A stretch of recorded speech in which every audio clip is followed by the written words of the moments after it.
Sejak saya memiliki pengalaman beternak ular terakhir kali, saya mulai memiliki kepercayaan diri.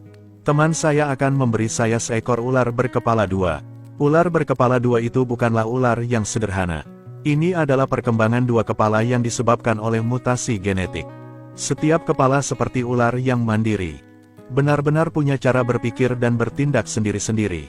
Ini menakutkan dan menakjubkan. Umumnya ular dilahirkan, dan induk dari ular berkepala dua ini adalah seekor ular piton. Jadi saat dia hamil, bayinya sudah berkepala dua. Pernahkah Anda memikirkannya? Ular berkepala dua sebenarnya memiliki dua kepala, dua ide. Anda harus berkompetisi dalam makan, bergerak dan bersenang-senang. Ini seperti dua hal dalam hidup. Suara yang benar-benar berbeda, bersaing dalam tubuh yang sama. Jika dia memiliki pola hitam di tubuhnya, sebut saja dia Xiao Hei. Sebut saja ular berkepala dua ini tergolong begitu sempurna. Berikan saja kepada mereka, ciptakan surga hutan hujan yang penuh petualangan. Proses ini sungguh seru dan menarik. Pertama, Anda harus memilih lingkungan yang sesuai. Ciptakan hutan hujan tropis, lingkungan yang hangat dan lembab. Buat ular berkepala dua itu merasakannya. Ini seperti tinggal di hutan hujan sungguhan. Mampu menjelajah dan berburu. Temukan tempat tinggal lagi. Gunakan batu bata kelapa, permukaan air kering dan campuran serbuk gergaji. Oleskan ke bagian bawah tangki hutan hujan.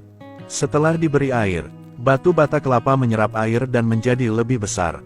Kelembapan di lapisan bawah membuat Xiao Hei merasa nyaman. Ini juga membantu mereka menjaga kelembapan tubuh. Menghindari kekeringan. Inilah masalahnya. Air berkepala dua harus dimakan oleh kedua kepala. Apa yang harus Anda lakukan jika berkelahi satu sama lain saat makan? Kalau begitu mari kita siapkan 2 mangkuk untuk mereka. Makan 1 porsi per kepala. Mereka tidak akan bertengkar lagi.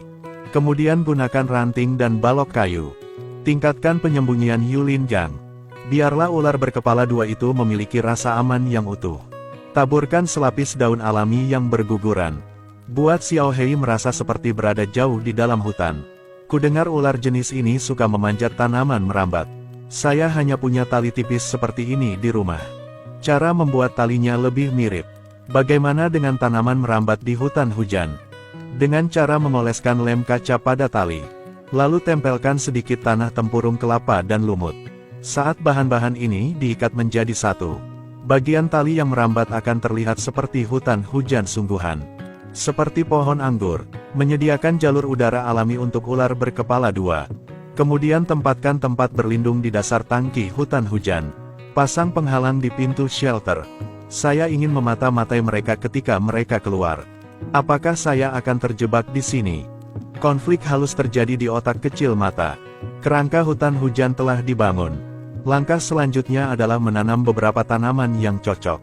Ada tanaman unik dan bunga tropis. Jadikan seluruh lingkungan terlihat lebih hidup dan beragam. Lumut tidak hanya dapat meningkatkan kelembapan lingkungan, tetapi juga untuk keseluruhan lanskap. Tambahkan lapisan keindahan alami, secara tidak langsung kepada ular. Menyediakan lingkungan hidup yang ideal. Untuk memastikan kelembapan, sistem sprinkler buatan juga diperlukan. Polusi air menyebar ke lingkungan seperti hujan ringan. Xiao Hei akan merasa sangat nyaman. Rumah besar itu dibangun. Langkah selanjutnya adalah memasukkan Xiao Hei. Dia sedang mensimulasikan keadaan lingkungan liar. Temannya yang berpengalaman memasukkan Xiao Hei ke dalam akuarium Hu.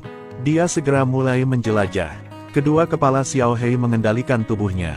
Blacky 1 ingin ke kiri. Blacky 0. 2 ingin ke kanan.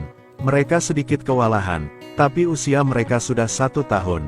Masih mampu mencapai koordinasi dan pemahaman diam-diam. Kudengar ular jenis ini sangat pandai memanjat.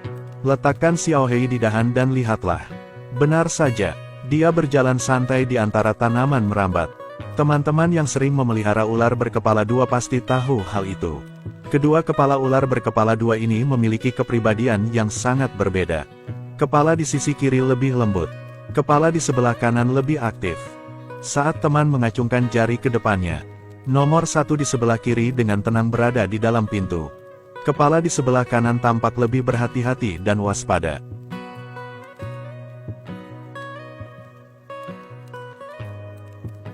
Mungkin bagian yang paling membuatku penasaran.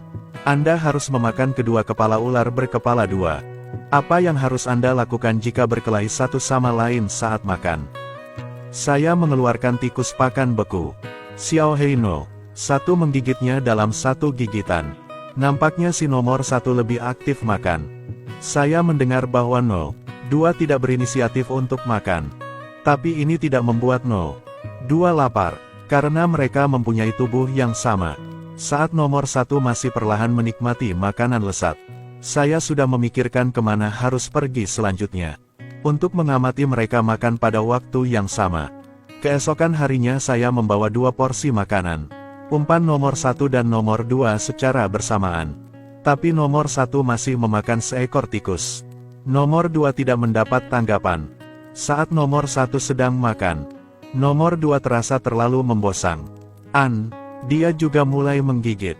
Untuk kesehatan mental No. 2, saya juga harus memberi makan tikus pada tanggal 2.